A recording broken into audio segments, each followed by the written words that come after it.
Today, Tom Polkin works for the media in China and is a regular contributor to the Singapore-based Channel News Asia.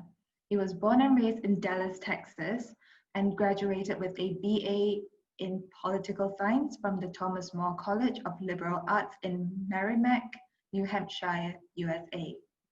Before we start, here are a few housekeeping rules to follow throughout the webinar. Please turn off your camera and keep yourself on mute throughout the webinar. Please also direct any questions for the Q&A session in the chat. Alternatively, you can also raise your hands and we will attend to you for that. This session will be recorded and also shared onto our social media pages, so please feel free to pop by our Facebook page if you would like to rewatch the webinar again or share it with your friends.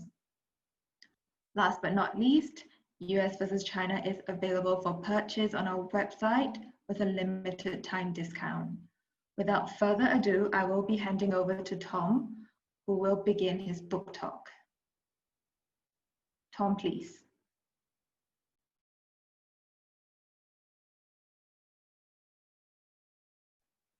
Tom, I think you're on mute.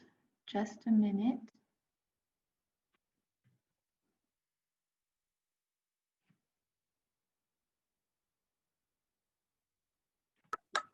Okay. There we go, yeah. Okay. Hello there. Thank you, World Scientific Publishing, for based in Singapore, for giving me an opportunity to write a book on the U.S. versus China trade wars. And also would like to thank Ms. Sugina for inviting me to this podcast so I can talk to the readers, as well as those people who may be interested in reading this book and knowing more about the trade wars. And the facts is that the trade wars are not as simple as they may seem. So I would like to explain a little bit for why I myself went ahead to write a book on this very topic. I'm from Dallas, Texas, USA, but I have lived in Beijing for over 10 years. I've been here since October 2010. And one of the things I've learned about life in China is that what you see in the media, what you see about China is a lot different than what China really is here in China.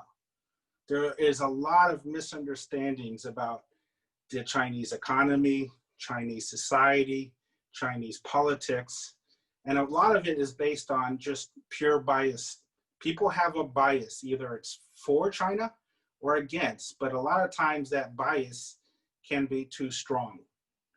It's the same with Donald Trump, who is the president of the United States right now. People either love Donald Trump or they really hate him. So there are really strong feelings about Trump, okay? So just like there are really strong feelings about China.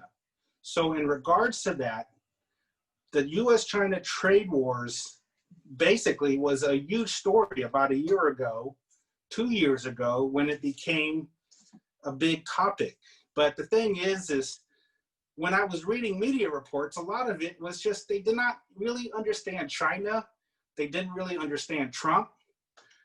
It was either the people were either cheering for Trump, but they hated China, or they were cheering for China because they hated Trump. There was a lot of emotions. There were a lot of people who were just very either angry or overly excited.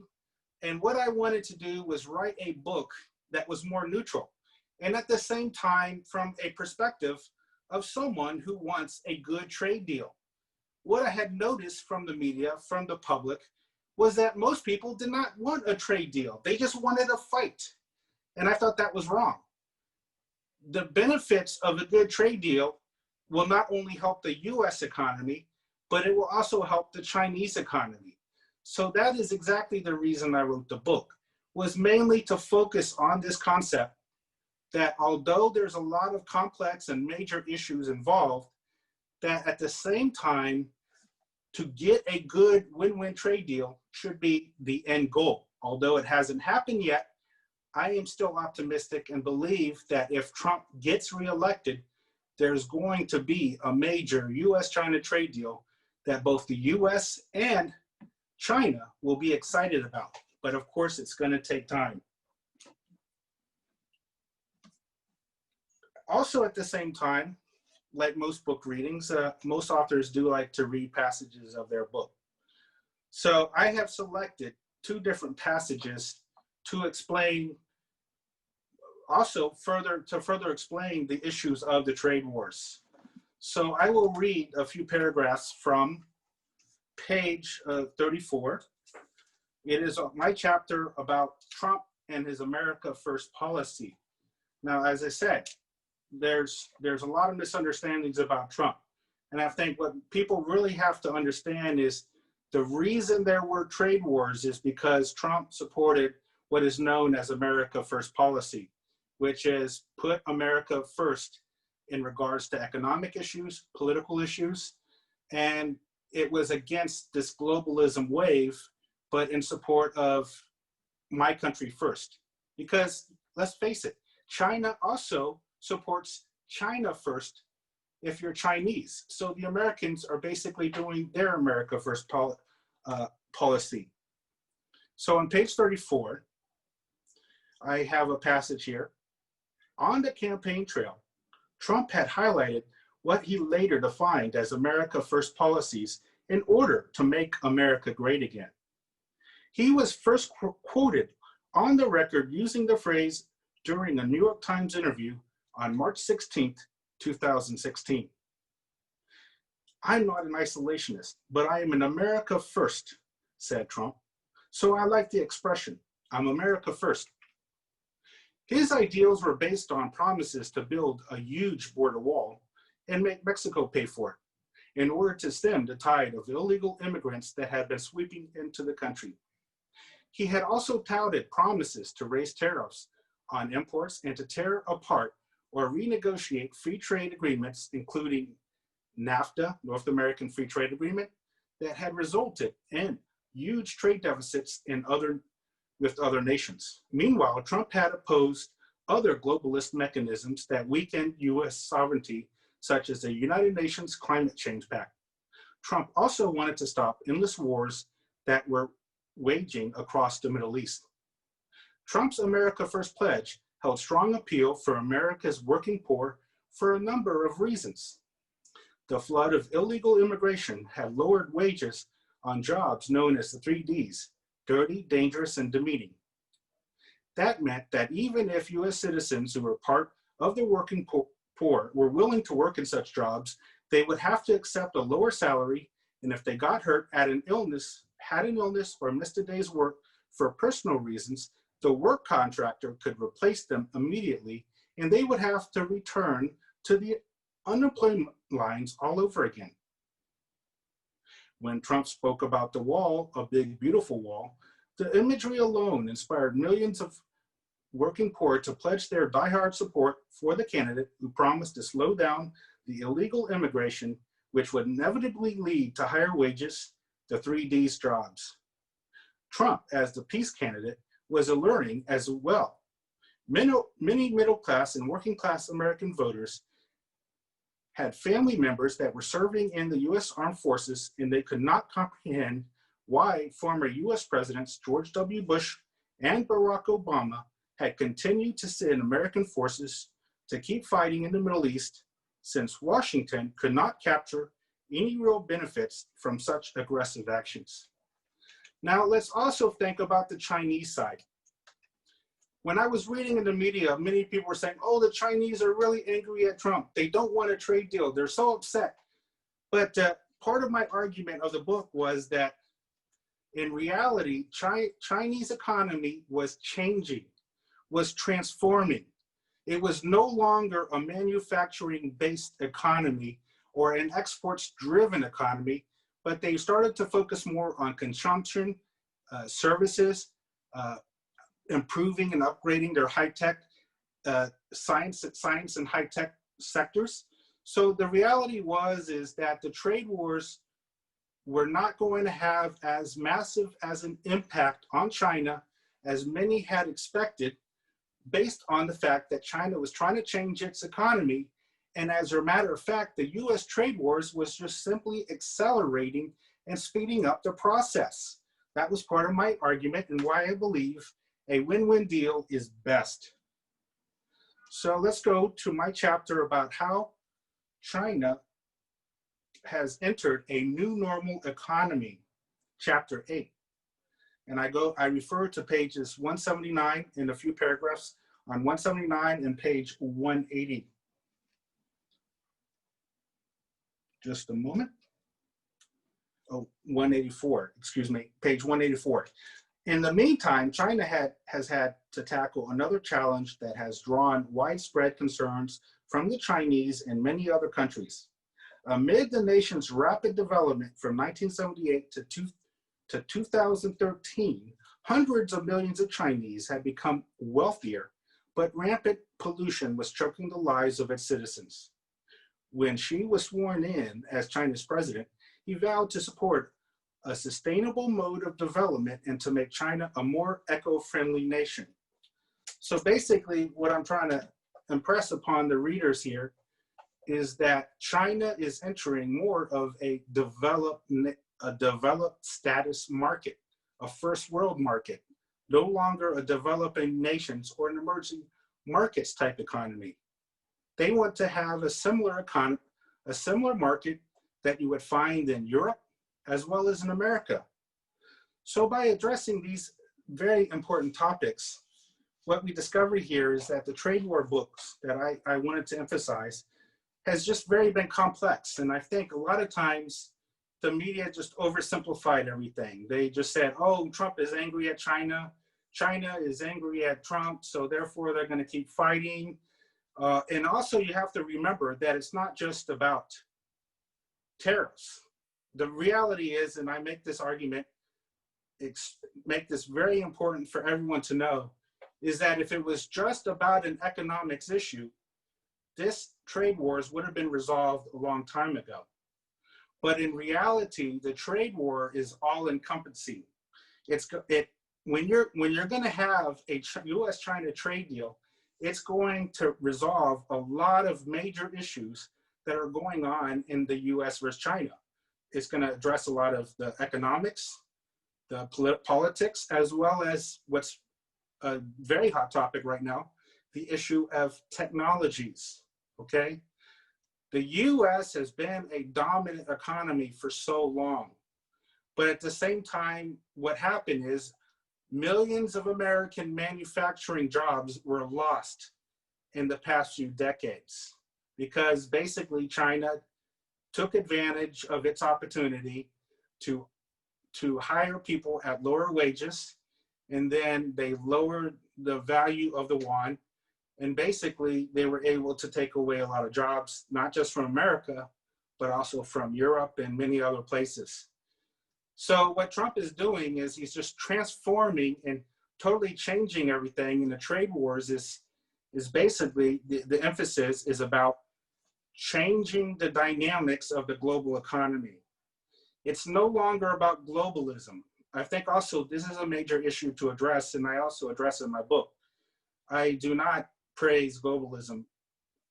Actually, what I believe is going to happen as the end result when you have US versus China trade wars is that when there is a final agreement, you're going to have a bipolar world. You're going to have a strong US economy, and you're going to have a strong Chinese economy. This is going to be the new world order. It's no longer the new world order of the European Union or the United Kingdom. It's going to be China and the US. They're going to be the dominant players. And the US-China trade agreement, if it gets finally resolved,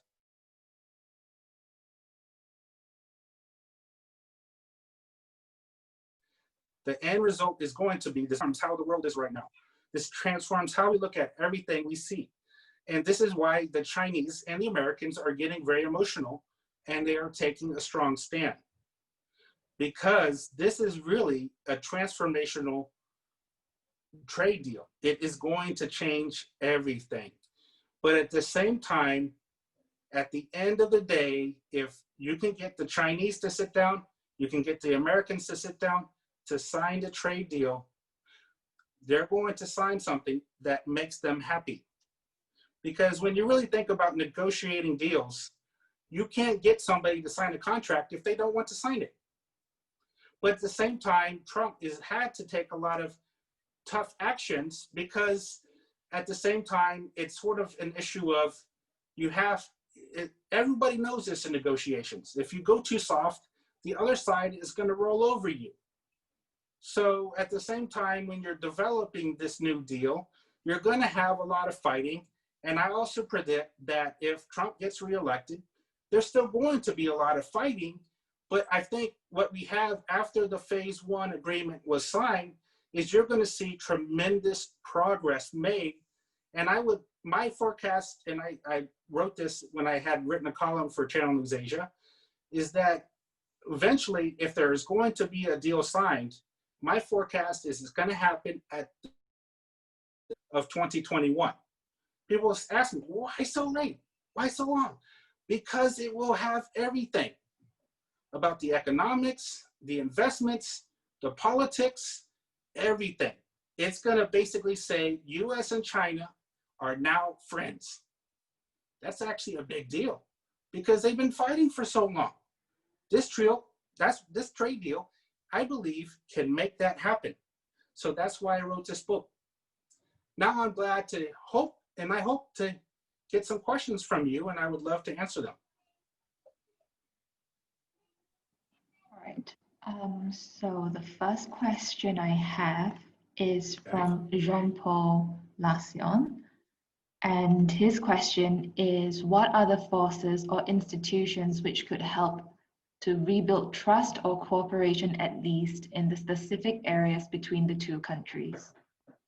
Well, right now, the big issue is the US elections. Both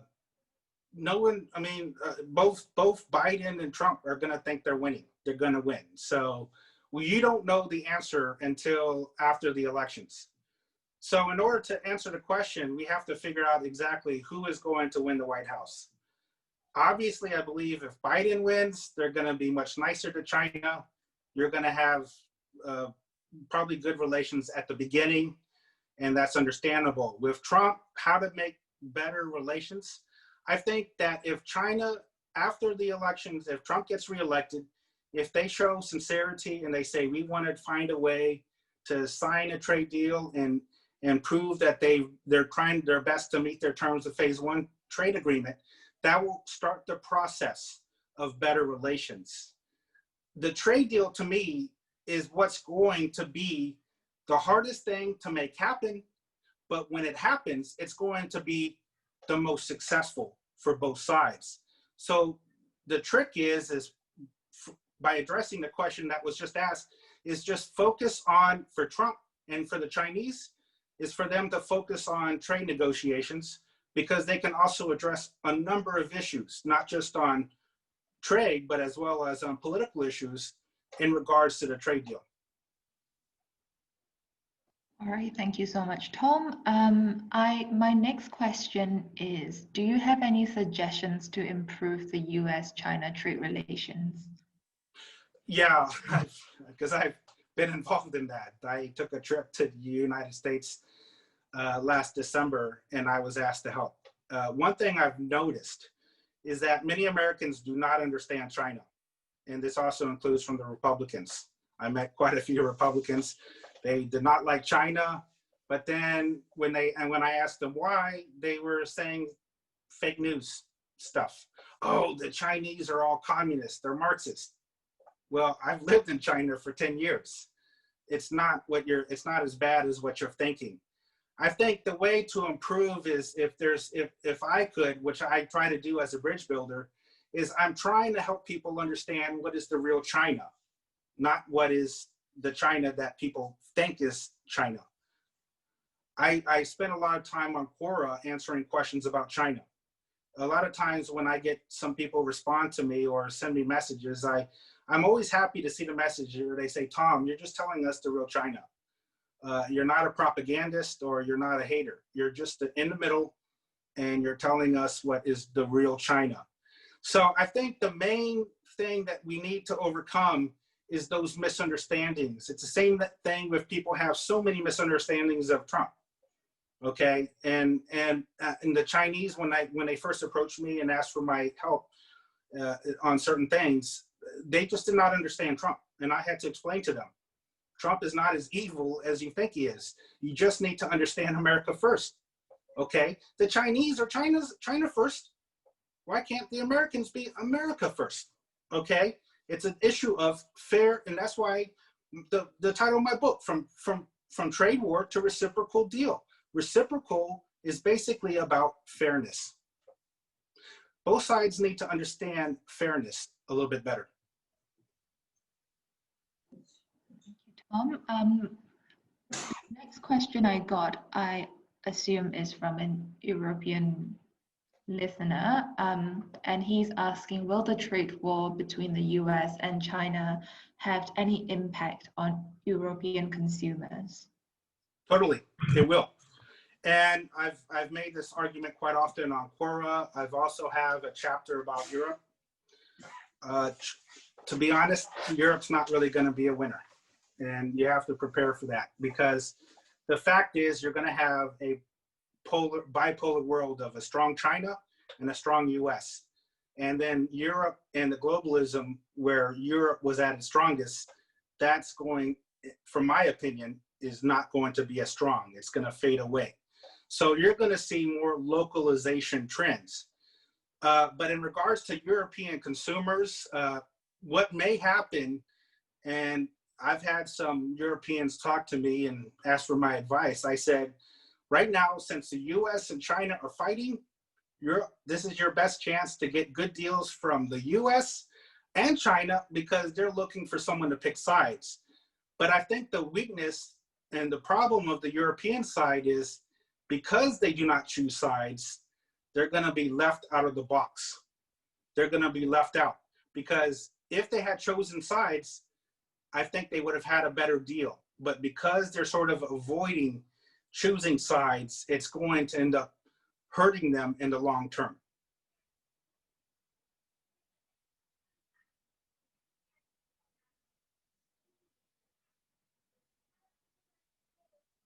Hello, is anyone there? I can't hear.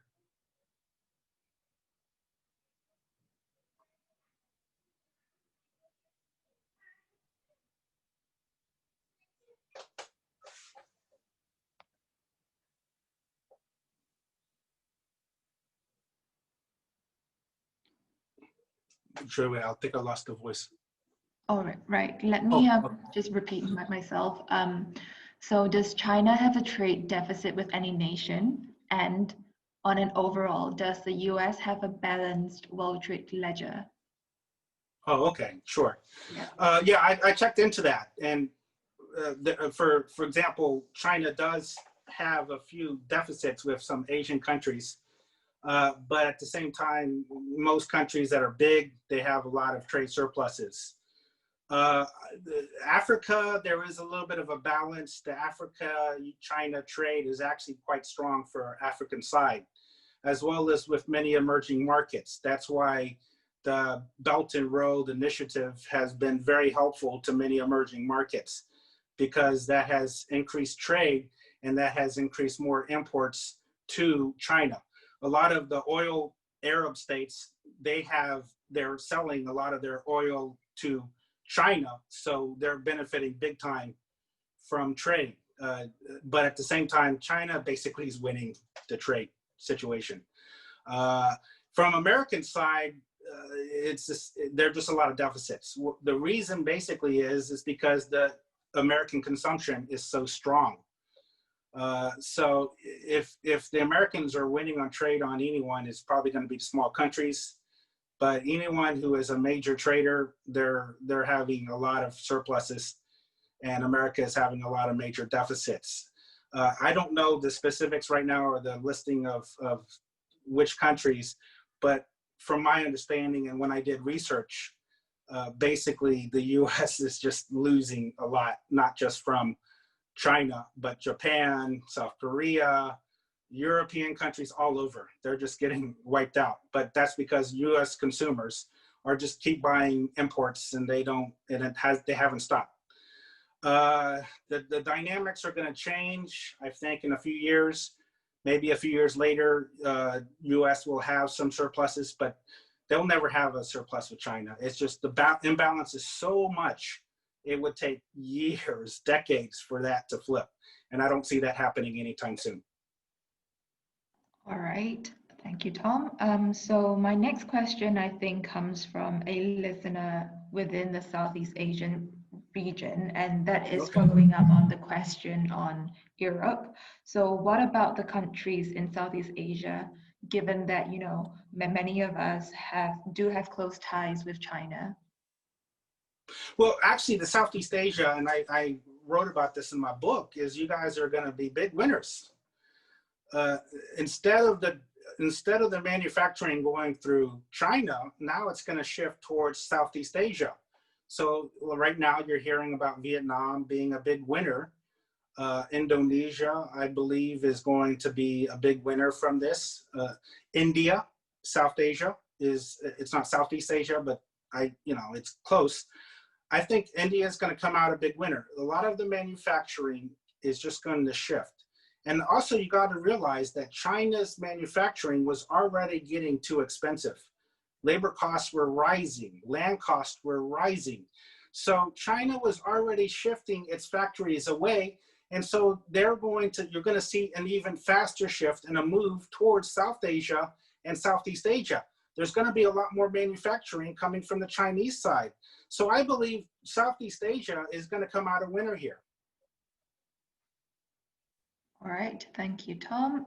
So the next question I got is the US provoking China into a war over South China Sea? No. I get this question all the time. If there's going to be a war, it would have happened already. Okay? It would have happened already.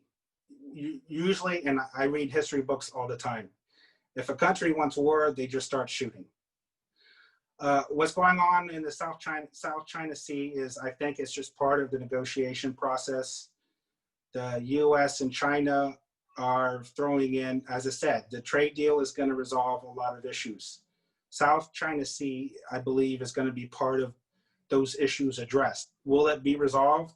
I can't make any promises, but what I can assure you is there's not going to be war. If there was war, it would have happened already. All right, thank you, Tom.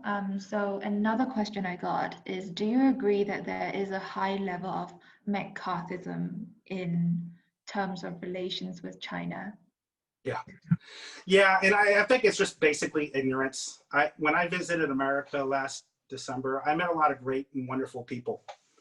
I'm American myself. I'm very proud of it, but to be honest, I'm a little bit embarrassed because they don't understand foreign policy. Americans, and myself included, sometimes we just make things too simple. So someone tells us somebody's bad, and I address this issue in my book as well. It's part of the American mindset. This is a cultural issue. It's like about when you watch a Hollywood movie, okay? When you watch a Hollywood movie, there's good guys who are the heroes, and there's bad guys who are just so terrible. There's no middle. Either they're really good or they're really terrible, and they're just fighting and they hate each other. And then at the end of the movie, the good guys win, and there's a happy ending. And I think, unfortunately, that kind of mentality is sort of how Americans view foreign policy. They just go, who's the good guy, who's the bad guy? And whoever is the bad guy is so terrible. And so when I met a lot of people and I asked them about China and they were anti-China, as I said, they just don't understand the country. But what's interesting is a lot of times when I had a real conversation with them and I said, hey, I lived in the country for 10 years. I used to be anti-China just like you, okay? I know how you're thinking because I used to be the same as them. But because I spent time in China and gotten to know the Chinese people, and I'm married to a lovely Chinese wife and I have a wonderful son, I know what real life China is all about. I don't live in a bubble. I'm not a rich guy. I'm just a regular, ordinary person who came to China just to start life all over. And I was able to. I think what people need to do is see the real China, that people who are Chinese are just regular human beings. And the Americans, because they have this Hollywood movie thinking of their foreign policy, that's what happens with the Mccarthyism. It's too simple. So my job is, and why I support bridge building, is because I want people to know what the real China is, not what they think China is. And that's really important. But I think when people start opening up their minds, then they will have a more understanding and more sympathetic approach to China. Thank you, Tom. And the next question I got is, how has trade changed between the US and China since the start of the conflict? Well, China's still winning. There's still a big surplus on the Chinese side. But at the same time, if you look closely at the phase 1 trade deal, that was a major forward progress.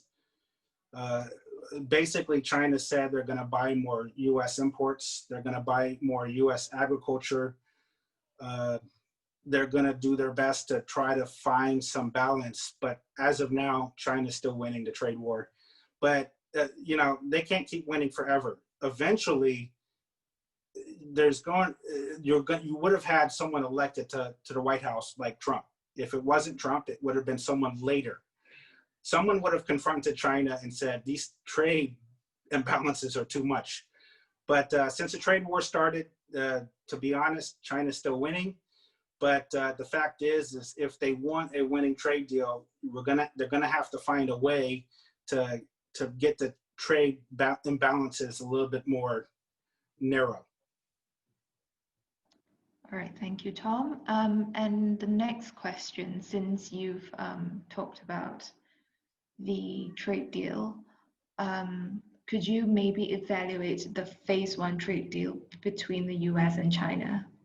Yeah, when it was signed, it was very positive. This is a major step in the progress because basically it's saying that we're not going in a direction of raising tariffs anymore. As long as both sides choose to follow the phase 1 agreement, there's going to be lowering of the fighting. But of course, the dynamics changed when coronavirus happened.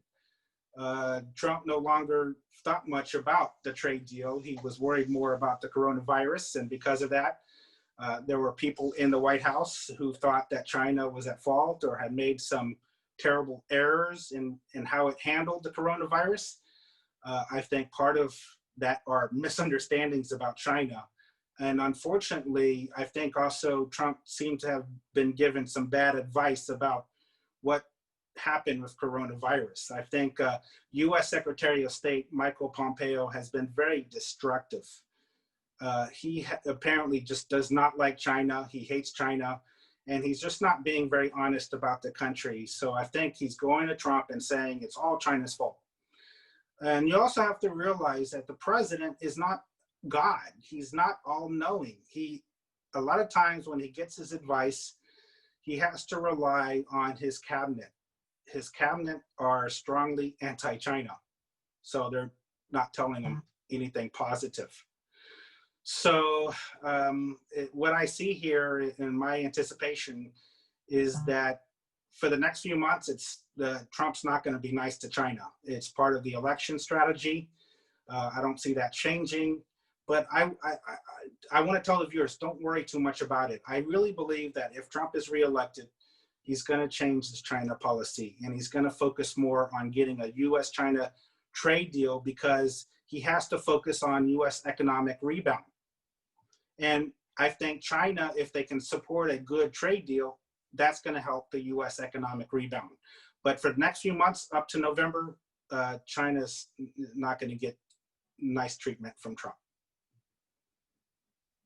All right, thank you, Tom.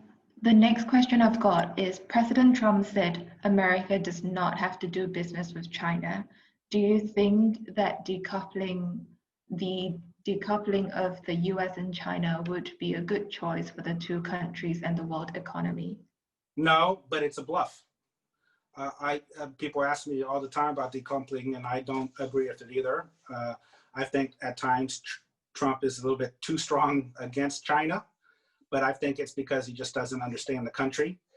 I think in regards to decoupling, and I like to make predictions. I'm not always correct, but I don't think decoupling will happen.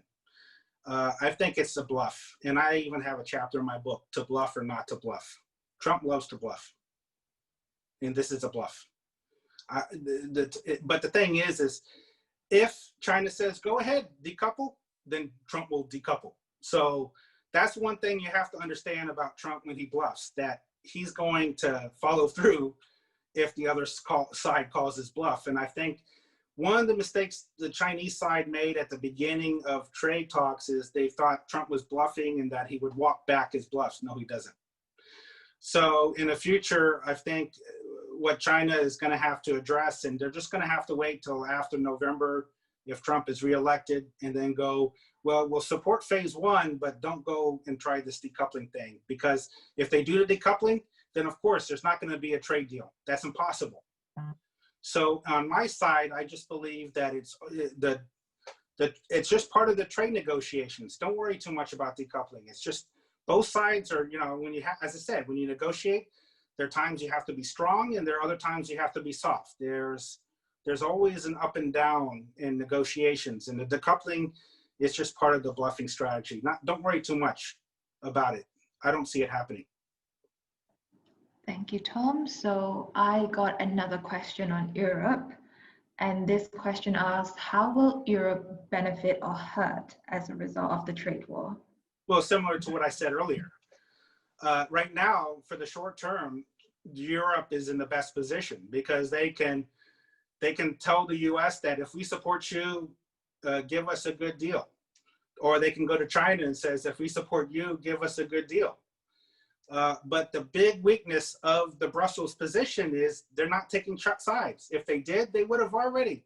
But it's obvious they're not going to take Washington's side. They're not going to take Beijing's side. And that is going to prove their undoing in the long term. By not taking a side, they're going to lose out. Both because if Washington signs a good deal with Beijing, they don't need Europe anymore. China won't need Europe. So they'll just be out of the process. But Japan is in the same scenario. They're in big problem too. Japan did sign a trade deal with the US already, so they're still in the game. Actually, I think Japan is in a stronger position than Europe is, because right now, Japan and the US already have some type of trade agreement. So no matter what happens, the Washington side's going to stay and honor it when US and China have an agreement. But because the Europeans are so slow in delaying a trade agreement with China and another trade agreement with the US, they're going to get left out in the cold.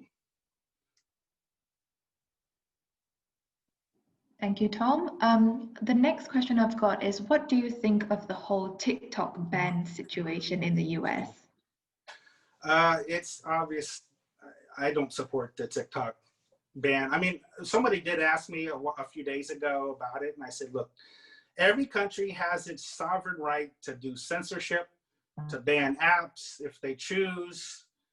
It doesn't mean I agree with it. I just believe that a government has a sovereign right to ban or censor or do whatever it wishes to do with its US citizens. So if the US chooses to ban TikTok like they have legally, they have every right to do so. Do I agree with it? Philosophically, no. I think the TikTok, it's really not a big deal to me. Obviously, some people are making the argument that, they're using it to collect data from Americans and all that. Well, they're collecting data from American dancers. That's not a big deal. I mean, that's not data I care about, and I don't think the Chinese government cares about either.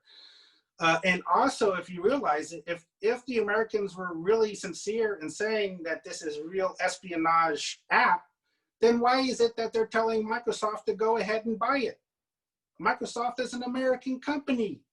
It doesn't make sense.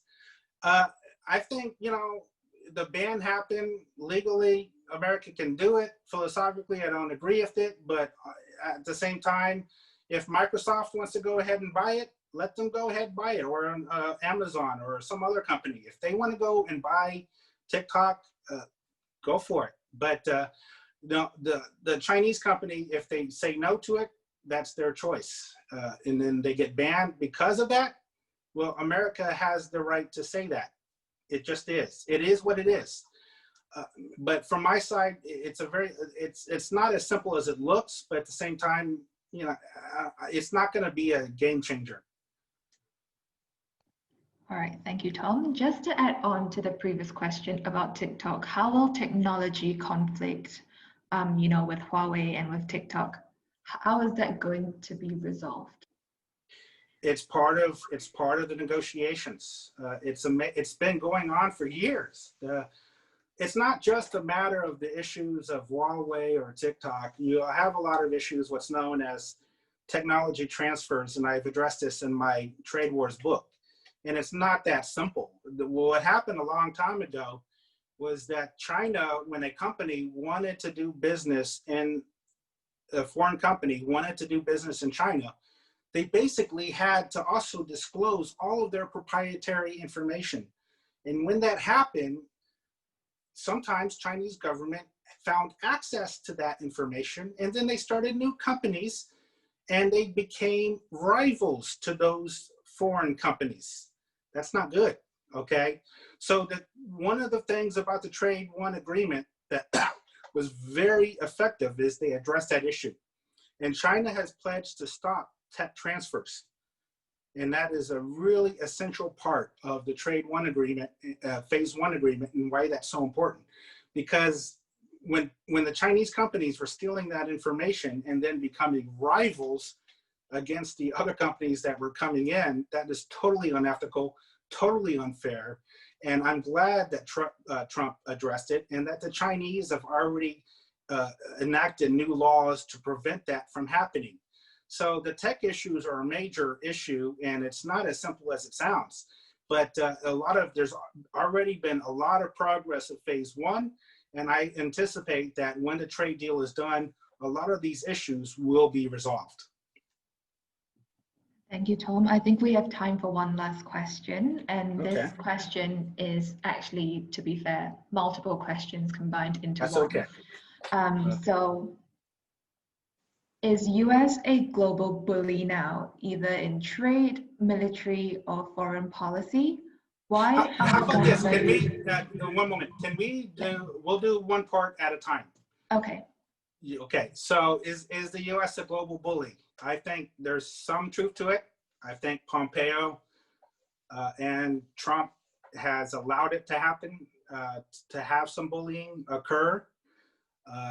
Military-wise, well, the fact is let's address Europe, NATO. The European governments needed to pay their fair share of NATO. They have not done so. So European governments are just going to have to pay more for their militaries, and if they don't, Trump is going to make good on his bluff, and he's going to take out the armies outside of Europe.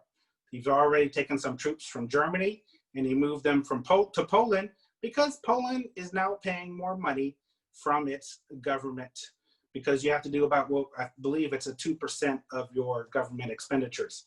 So it looks like bullying, but the fact is it's just renegotiating deals and trying to get the European governments to pay more of their fair share of NATO. That's not bullying, that's just negotiation. I think there is some bullying towards China right now, but China is not a wimp. They're fighting back as well. Just look at what's happening. China's PLA are doing military exercises out in the South China Sea, and they're boasting about it. They're not gonna back down, okay? But the thing is, the U.S. knows they're not gonna back down either, but there's not gonna be war. There's already an understanding. I read an article about this about 3 weeks ago, that China has already issued an order to its military that if they're doing military exercises, and if they happen to come across non-Chinese military aircraft or ships, they will not fire the first bullet, okay? And the Americans have the same policy. They're not going to fire the first bullet. This is all just for show. They're all showing that they're strong and they have a strong defense, but no one wants a war. If there's a war, it would have happened already. It hasn't happened. And that's really important to know, okay? It's the same thing that we saw with North Korea. If there was going to be a war with North Korea, it would have happened already. It hasn't. And so the fact is bullying is more of just I would sort of say as defined as strong posturing, but both sides are doing it.